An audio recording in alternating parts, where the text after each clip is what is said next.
What's up gamers, DreamcastGuy here, and today I want to try and talk about a question I've seen floating around a little bit, which is it possible for the Xbox One to somehow catch up to the PlayStation 4?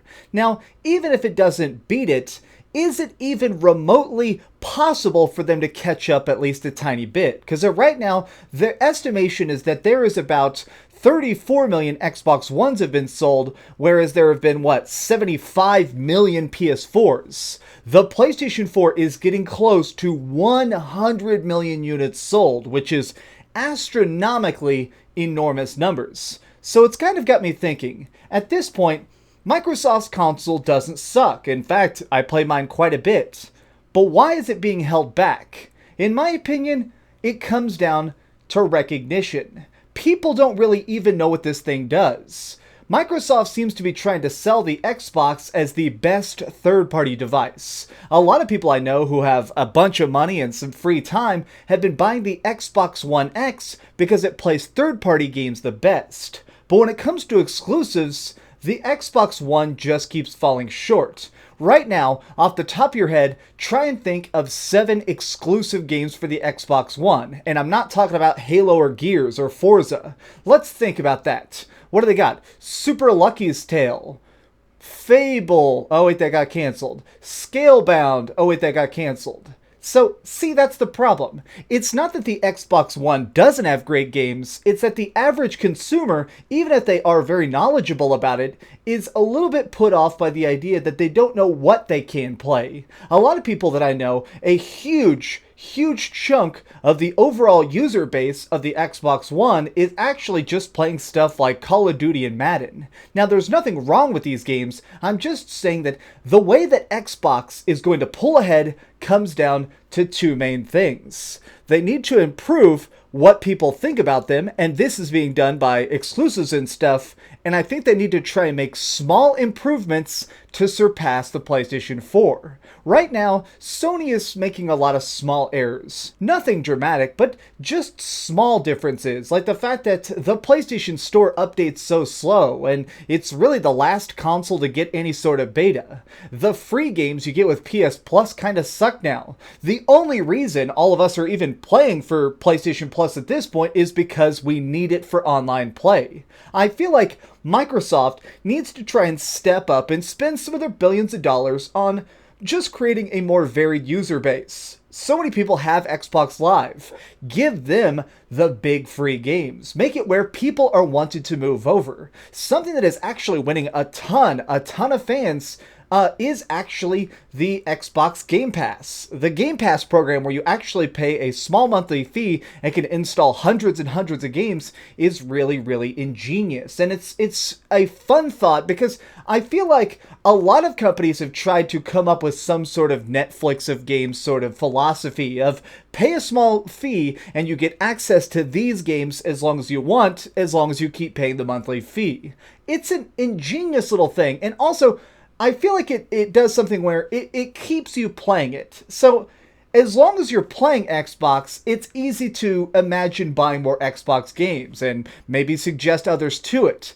The big problem is a lot of the major breakout hits every single year come to PlayStation. Like, we're about to have Shadow of the Colossus Remastered, which, even though it's a remake, that thing is going to sell crazy numbers. We have, coming up, we have freaking God of War. Stuff like this is huge stuff. And it really kind of makes me think that those exclusives are interesting, but that's not quite why the PlayStation 4 is killing it. The PS4 is absolutely dominating because people keep playing it. People are playing it for the couple big titles, and then they just keep buying games for it. It's one of those things where changing the way you play is more difficult than just keeping playing. Let's just take a moment to imagine. Let's close our eyes and think of what Microsoft would do if they were ahead.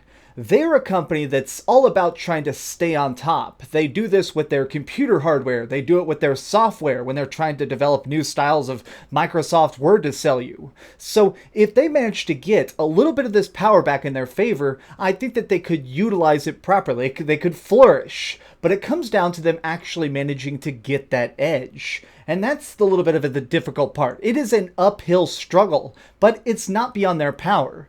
I feel like maybe the real key here is to try and slow down a tiny bit and really kind of lay the groundwork to win the next generation. Because Sony has a weird habit of being great one generation, failing one generation, great one generation, fail one generation. So if Xbox manages to just kind of build up that fan base now, it could actually pay off in the end. But really focusing on the Xbox One versus PS4, I feel like it comes to trying to take every bit they can. If right now the Xbox One is a big bowl of fruit and the freaking PS4 is the forest, they need to take everything they can and try and expand upon it. Oh, you've got these big open world games that people love? Okay. You've got giant remasters? Alright, I'll take one of those. This is a little bit ridiculous, but we're seeing a lot of idea stealing right now. Now, that's not necessarily a bad thing, but I mean, look at the fact that Amiibos have been around for years, and suddenly Sony wants to try and come out with little figurines that look just like Amiibos. The fact that somebody comes out with VR, every other company asks when the next company will do it. Like right now, PSVR is selling decently well, and everybody keeps bombarding the other companies. Hey, when are you going to try this? There's almost an expected level of thievery within the industry right now. So Microsoft could try and lean into this or try and do something else entirely. But I feel like the key is the fact that Microsoft needs to try and shake stuff up. If they keep on this current path, even with their recently really high sales numbers, it's going to plateau and then slump again. I think that a big chunk of the people right now who are buying these cheap Xbox Ones are already PS4 owners.